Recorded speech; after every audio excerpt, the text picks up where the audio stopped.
પાલનપુરમાં પતિ પત્નીના સંબંધને શર્મસાર કરે તે પ્રકારની ઘટના સામે આવી છે। આપણી સાથે એડવોકેટ અને સામાજિક આગેવાનો જોડાણા છે, એમની સાથે વાત કરીશું તેઓ શું કહી રહ્યા છે આ મામલે। બેન, શું કહેશો? ખાસ તો જે પ્રકારની ઘટના ઘટી છે પાલનપુરમાં, આ ઘટના કેટલી શર્મસાર અને કઈ પ્રકારની કાર્યવાહી થવી જોઈએ? નમસ્તે। સૌથી પહેલાં તો મારું નામ પૂજાબેન રાવલ છે। હવે આમાં આ જે ઘટના ઘટી છે એનાથી ને પહેલાં તો સાંભળીને જ આપણને શોક લાગે।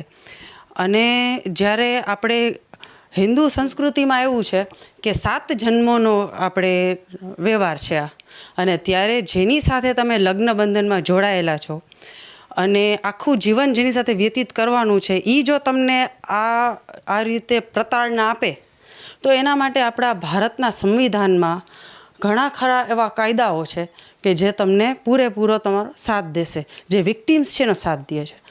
હવે આમાં સૌથી પહેલાં વહેલું તો લાગશે ક્રુઅલ્ટી બાય હસબન્ડ, કે જે આપણા BNSનો સેક્શન 85 છે એ સીધું આમાં લાગુ પડે છે।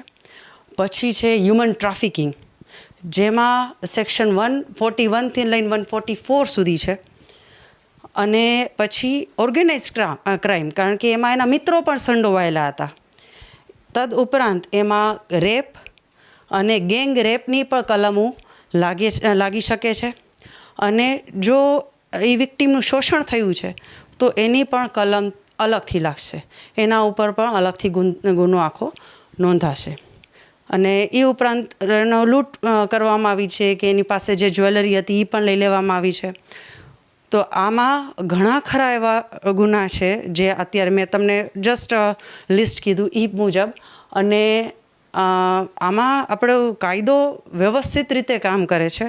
અને જે વિક્ટિમ છે સ્પેશિયલી એના માટે જેને ખ્યાલ નથી, તો જે વિક્ટિમ છે એટલે કે જેના ઉપર આ પ્રતાડના થઈ છે અથવા આવી પ્રતાડના થતી હોય, તો એના માટે પહેલાં તો પ્રાવધાન છે આપણે BNSSમાં સેક્શન 173માં 0 FIRનું, કે તમે ગમે એ પોલીસ સ્ટેશને જઈ અને તમે FIR નોંધાવી શકો છો। પછી એમાં ગમે એ તમને એમ નહીં કહે કે તમે ઓલા પોલીસ સ્ટેશને જાઓ ને બીજે જાઓ ને, એવું નહીં, 0 FIR। પછી છે કમ્પ્લેન્ટ બિફોર મેજિસ્ટ્રેટની સામે તમે કમ્પ્લેન્ટ કરી શકો છો। એના ઉપરાંત છે right for free medical checkup, BNSSમાં એ પણ પ્રાવધાન છે કે જેનું વિક્ટિમ જેની સાથે પ્રતાડના થઈ છે, મેડિકલ ચેકઅપ એ પ્રેઝન્ટ કેવી રીતે કરશે પોતાને, તો એના માટે ફ્રી મેડિકલ ચેકઅપનું પણ પ્રાવધાન છે।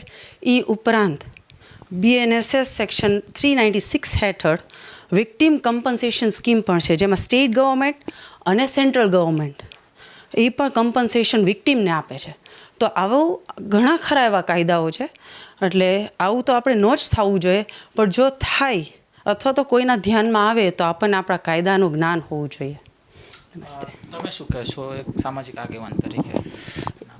મારું નામ પરેશભાઈ છે। આ જે કંઈ પણ ઘટના થઈ એ ખરેખર બહુ દુઃખદ અને નિંદનીય છે, કે જેને સખત શબ્દોમાં હું વખોડી કાઢું છું। આવું આપણા સમાજનું આ કલ્ચર નથી, આવી આ વસ્તુ થવી ન જોઈએ કે પોતાની પત્નીને આવી રીતે કોઈ પ્રાઇવેટ પ્રોપર્ટીની જેમ 50,000માં વેચી નાખે અને પોતાના મિત્રોને આપી દે, 7 દિવસ સુધી ગોંધી રાખે, કે એના બુટિયા કાઢીને વેચી નાખે, એનું લૂંટ થાય, અને એક દીકરીની જાત કોઈને કહી ન શકે અને કે તો કેવી રીતે મુકાબલો કરે, આ બધી વસ્તુ થવી ન જોઈએ। અને આ લોકો ઉપર સખતમાં સખત કાર્યવાહી થવી જોઈએ અને આ લોકોને કડકમાં કડક સજા મળવી જોઈએ। મારી તો એ જ માંગ છે કે આપણા સમાજનું આ કલ્ચર નથી। પણ આ હતા આપણી સાથે સામાજિક આગેવાન અને એડવોકેટ, જેઓ જણાવી રહ્યા છે કે વાસ્તવિકમાં જ્યારે આ પ્રકારની ઘટના ઘટે ત્યારે ચોક્કસથી કાર્યવાહી તો થાય છે, પણ સાથે સાથે સમાજે પણ જાગૃત રહેવાની અતિ જરૂરી છે। કોર્પોરેશન વ્યાસ ધ્રુવ કુંડેલ, રાજકોટ।